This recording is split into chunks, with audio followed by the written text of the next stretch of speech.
प्यारे दोस्तों, जय हिंद। कैसे हैं आप सब? आशा करते हैं बिल्कुल स्वस्थ होंगे। तो जैसा कि आप स्क्रीन पर देख पा रहे हैं, प्रश्न संख्या 11।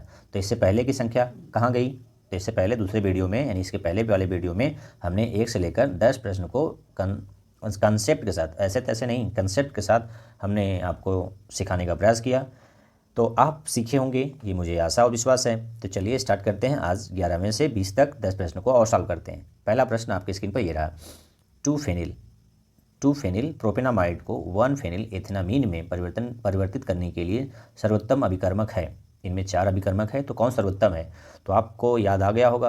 कैसे? यदि याद नहीं आएगा तो कैसे क्लू पाएंगे आप? क्लू का मतलब संकेत। तो संकेत यहाँ पर आपको दे रहा है कि प्रोपेनामाइड से क्या बोल रहा है? एथेनामीन। तो एमाइड को एमीन में बदलना है और एक कार्बन कम करना है।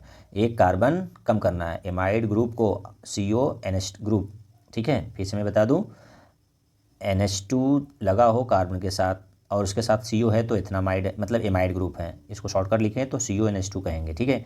इसको किस में बदलना है? NH2 में। एक कार्बन कम हो जाए, इसमें क्या हो जाए? एक कार्बन कम, तो ये क्या हो जाएगा? एमीन। तो एमीन में कन्वर्ट करने के लिए एमाइड को क्या यूज करते हैं? सोडियम हाइड्रोक्साइड और Br2। तो क्या सोडियम हाइड्रोक्साइड की जगह पर KOH भी यूज कर सकते हैं क्या? आप मुझे कमेंट करके बताएं। अच्छा, इस रिएक्शन को कहते क्या हैं? Hopman bromide degradation reaction. Hindi में बोलें तो हाफमैन ब्रोमाइड निम्नीकरण अभिक्रिया। तो आपको याद हो गया। और बहुत ही इंपॉर्टेंट रिएक्शन है, कई जगह कई बार आपके सामने से गुजरेंगे।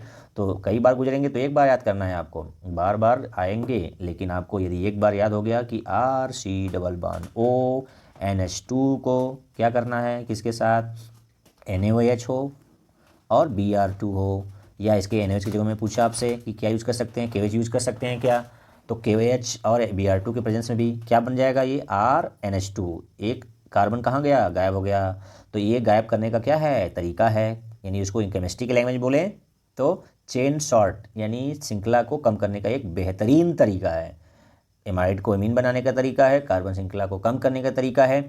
चलिए, तो आपको याद हो गया होगा। मैंने इतना इस पर समय दिया कि आपको याद हो जाए ये चीज़। तो क्या रिएजेंट यूज करेंगे? NaOH और Br2 का, अभी Br2 दोनों का मिश्रण यूज करेंगे। किसके लिए? इसको इसमें बदलने के लिए, ठीक है। चलिए अगला प्रश्न। देखिए, अभी उस जो पहला प्रश्न है उसका जो रिएजेंट यूज पूछा है कि कौन सा रिएजेंट यूज करेंगे, यहाँ पर उसका नाम दे दिया, हाफमैन ब्रोमाइड निम्नीकरण अभिक्रिया खाली स्थान द्वारा प्रदर्शित की जाती है। तो मैंने अभी बताया किसके द्वारा प्रदर्शित की जाती है? एमाइड, RC+O NH2 को एमाइड कहते हैं। यदि R के जगह पर AR लिखा जाएगा तो एरोमेटिक एमाइड हो जाएगा, ठीक है। तो यहाँ पर R के जगह पर क्या है? AR है। AR में देखिए ये एरोमेटिक एमीन है, यहाँ पे AR CONH2 एरोमेटिक एमाइड है, यहाँ ArNO2 एरोमेटिक नाइट्राइट है, यानी नाइट्रोबेंजीन है। और एरोमेटिक ये भी एमीन है, लेकिन यहाँ पर CH2 बीच में आ गया है, ठीक है। तो किसके द्वारा व्यक्त की जाती है? आपको बताया गया, एमाइड को एमीन में कन्वर्ट किया जाता है। और उस रिएक्शन को कहते हैं क्या है? हाफमैन ब्रोमाइड निम्नीकरण अभिक्रिया, जिसको मैं इंग्लिश में बोल क्या रहा था? Hopman bromide degradation reaction. तो आपको याद हो गया, एमाइड को एमीन में बनाने के लिए ये निम्नीकरण अभिक्रिया यानी हाफमैन ब्रोमाइड अभिक्रिया द्वारा किया जाता है, ठीक है। बहुत महत्वपूर्ण, दोनों देखिए प्रश्न एक दूसरे से मिलते जुलते हैं। अगला प्रश्न दूसरे प्रकार का कंसेप्ट है। निम्नलिखित यौगिकों की क्षार प्रबलता के बढ़ने का सही क्रम है। क्षार प्रबलता, तो आपको बता दूं कि सभी एमीन क्षार होते हैं, बात सही है। अब वो क्षार का प्रबलता किस बात पर निर्भर करता है? कि उसके साथ विड्राइंग ग्रुप EWG लगे हैं। EWG का मतलब आपको बता भी चुके हैं पहले भी, अभी बता देते हैं। E मतलब electron, W for withdrawing, G for group, electron खींचने वाले समूह, इलेक्ट्रॉन विड्राइंग ग्रुप। और जो CH3 होता है इलेक्ट्रॉन डोनेटिंग ग्रुप है, प्लस I इफेक्ट पूरा इलेक्ट्रॉन देगा, जिसको शॉर्टकट क्या बोलते हैं? EDG। EDG है तो देगा, EWG है तो लेगा। क्या लेगा? इलेक्ट्रॉन लेगा। किसकी ओर लेगा? अपनी तरफ लेगा। तो जब विड्राइंग EWG लगे होते हैं तो क्षारकता क्या होगा? क्षारकता क्या होगी? घट जाती है। और जब EDG होंगे, कौन से होंगे? EDG होंगे तो क्षारकता बढ़ा देंगे। क्षारकता घटाने वाले EWG, क्षारकता बढ़ाने वाले EDG। तो यहाँ पर ज़्यादा प्रबल कौन क्षार होगा? तीसरा वाला, उसके बाद पहला वाला, उसके बाद दूसरा वाला। क्यों? क्योंकि इसमें NO2 विड्राइंग ग्रुप है। तो पहचान होनी चाहिए कि विड्राइंग कौन है, देने वाला कौन है, लेने वाला कौन है।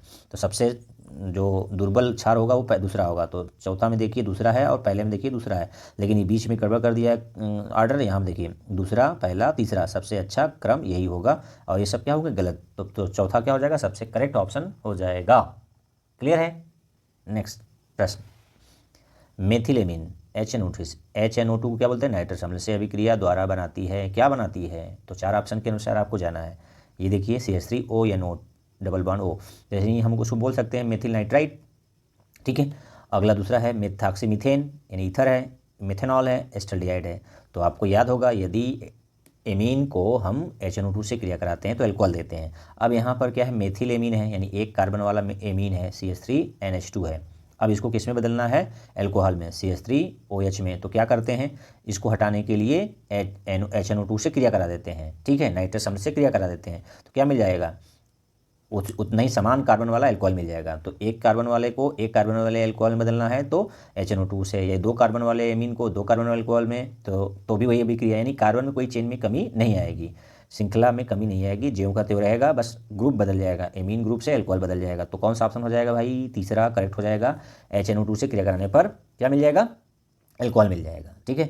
चलिए अगला प्रश्न देखिए, अभी आपने देखा मेथिल एमीन, वहाँ पर समझना था, फिर से देख लीजिए, मेथिल एमीन था, यहाँ पर देखिए फिर से मेथिल एमीन है कि नाइट्रस अम्ल के साथ अभिक्रिया में निकलने वाली गैस है। तो वहाँ पर मेन प्रोडक्ट पूछा था, यहाँ पर क्या था, मेन प्रोडक्ट है मेथिल अल्कोहल बना, यानी अल्कोहल बना।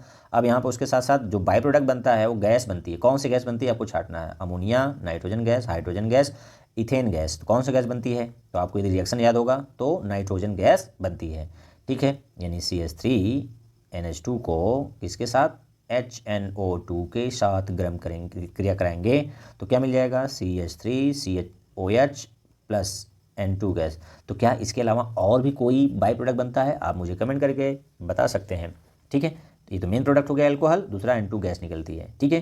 तो एक कंसेप्ट, एक रिएक्शन यदि याद है तो वो घुमा फिरा के कैसे भी पूछे आप उसका हल बता पाएंगे, ठीक है। अगला प्रश्न 16वां, यानी आज के लिए 6वां, सांद्र H2SO4 और सांद्र HNO3 के मिश्रण द्वारा बेंजीन की नाइट्रोकर्ण अभिक्रिया में बनने वाली स्पीसीज जो अभिक्रिया को प्रारंभ करती वह है, क्या है।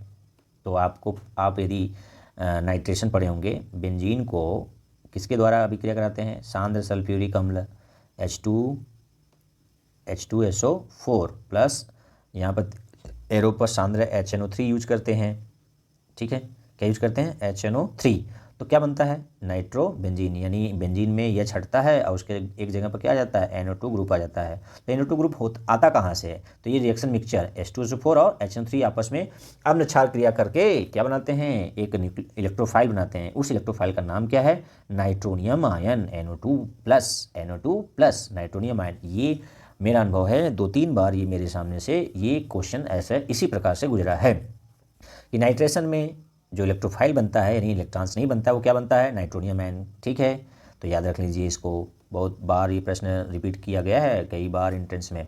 चलिए अगला प्रश्न 17वां इंपॉर्टेंट प्रश्न है, हालांकि ये बहुत बार आपके सामने से गुजरा होगा कि एरोमेटिक नाइट्रो यौगिक का Fe और HCl द्वारा अपचयन देता है, क्या देगा भाई। जब आप चयन कराएंगे नाइट्रो यौगिक का, नाइट्रो एरोमेटिक यौगिक का, तो एमीन बनाएगा, क्या बनाएगा, वो भी कैसा अमीन, प्राथमिक एमीन। तो एरोमेटिक प्राथमिक एमीन बनाएगा, ठीक है, समझ गए। एरोमेटिक नाइट्रो, मान लो नाइट्रो बेंजीन है, मान लो बेंजीन में क्या NO2 ग्रुप लगाया तो नाइट्रो बेंजीन है, इसके Fe और HCl को प्रेजेंस में अपचयन कराएंगे तो NO2 किस में बदल जाएगा, NH2 में बदल जाएगा, यानी बन जाएगा क्या, बेंजीन के साथ NH2 लग जाएगा तो प्राथमिक एमीन बन जाएगा। तो ऑप्शन क्या है, तीसरा, ठीक है। अगला प्रश्न, तनु हाइड्रोक्लोरिक अम्ल के प्रति सर्वाधिक क्रियाशील एमीन है, कौन है इनमें से। तो आपको यदि देखेंगे तो ये जो एमीन है वो कैसा है, प्राथमिक, क्योंकि जिस नाइट्रोजन के साथ कार्बन लगा है वो कितना है, 1। और दूसरा देखेंगे तो क्या है, सेकेंडरी एमीन। तीसरा देखेंगे तो क्या है, टर्शियरी एमीन। और चौथा देखेंगे फिर से प्राइमरी एमीन। तो यदि आपको कहता है गैसीय अवस्था में तो तीसरा वाला सबसे ज़्यादा क्षारी होता है, लेकिन वो बोला है तनु हाइड्रोक्लोरिक, यानी घुमा के प्रश्न कर रहा है। तो घुमा के प्रश्न कर रहा है तो कोई बात नहीं, उसको कंसेप्ट समझिए कि तनु मतलब कोई विलयन है तो विलयन किस में होगा, पानी में। तो पानी में इसका जो कंसेप्ट होता है, मेथिल ग्रुप लगा होता है NH2 के साथ, यानी क्या होता है, मेथिल ग्रुप। तो वो क्या ऑर्डर हो जाता है, 2 डिग्री सबसे ज़्यादा प्रबल, उसके बाद 1 डिग्री, उसके बाद 3 डिग्री, यानी 213 वाला क्रम याद रखिए। 2 डिग्री सबसे अधिक होगा, 3 डिग्री से भी ज़्यादा क्या रहेगा, 2 डिग्री वाला। तो 2 डिग्री किस ऑप्शन में, तीसरे में। लेकिन गैसीय अवस्था में कौन सा डिग्री फॉलो करेगा, 3 डिग्री सबसे अधिक, फिर 2 डिग्री, फिर 1 डिग्री, ठीक है। ये जली विलयन में ये ऑर्डर याद रखिए, ऊपर वाला। जली विलयन मतलब जल में यदि है तो 2 डिग्री सबसे ज़्यादा क्रियाशील होगा, किसकी तुलना में, 1 डिग्री की तुलना में। और 1 डिग्री 3 डिग्री से भी ज़्यादा क्रियाशील होगा, ठीक है। इसका कारण NCERT में बहुत ही अच्छे से सॉल्वेशन या हाइड्रेशन कंसेप्ट दिया है वहाँ पर कि क्या कारण है। कि हाइड्रेशन भी साथ साथ होता है, उसके साथ साथ प्लस आई इफेक्ट होता है। तो दोनों का योगात्मक रिजल्ट क्या आता है उसके हिसाब से 2 डिग्री सर्वाधिक क्रियाशील होगा किसके साथ, HCl के साथ। वो इनडायरेक्टली पूछ रहा है सर्वाधिक क्षार कौन है, तो जो ज़्यादा क्षारी होगा जल्दी क्रिया करेगा HCl के साथ, ठीक है, वो भी तनु मतलब जल में। अगला प्राथमिक एमीन, 19वां क्या है, प्राथमिक एमीन के साथ अभिक्रिया से अम्ल एनहाइड्राइड देते हैं, तो क्या देते हैं, तो आप रिएक्शन याद होगा तो आप बता पाएंगे क्या बोल रहा है। प्राथमिक एमीन RNH2 मान लीजिए प्राथमिक है, किसके साथ जा रहा है भाई, अम्ल एनहाइड्राइड, तो अम्ल एनहाइड्राइड मतलब RCO का होल ट्वाइस O।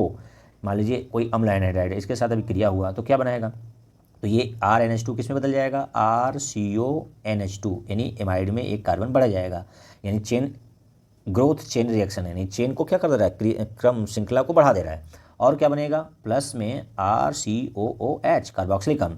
तो ऑप्शन क्या है इसमें, एमाइड है, हाँ है, इमाइड है नहीं, द्वितीयक एमीन नहीं, एमीन नहीं, तो कौन सा ऑप्शन करेक्ट हो जाएगा, एमाइड बनाता है। किसके साथ कौन क्रिया करेगा, एमीन एनहाइड्राइड के साथ क्रिया करके एमाइड बनाएगा, ठीक है। चलिए रिएक्शन याद है तो ठीक, नहीं याद तो आप रिएक्शन नोट कर सकते हैं। अगला प्रश्न, 20वां अभिक्रिया ArN2 प्लस Cl माइनस, यानी डायजोनियम लवण है, एरोमेटिक डायजोनियम लवण है, इसको क्रिया कराया जा रहा है किसकी उपस्थिति में, CuHCl, कॉपर और HCl की उपस्थिति में। तो क्लोरोबेंजीन बन रहा है, नाइट्रोजन गैस बन रहा है, CuCl बन रहा है, का नाम है, तो इसका नाम पूछ रहा है कि कौन सी अभिक्रिया है भाई, नाम नेम रिएक्शन पूछ रहा है।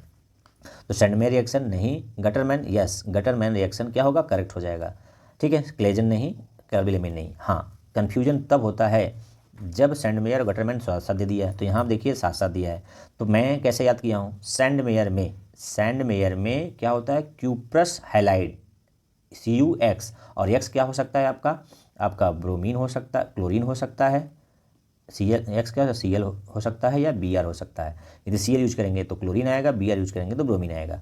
तो यहाँ पर 1+ यूज करेंगे, कौन सा 1+, कॉपर का 1+ आयन, यानी CuX, X मतलब ClBr, तो वो सैंडमेयर रिएक्शन होगा।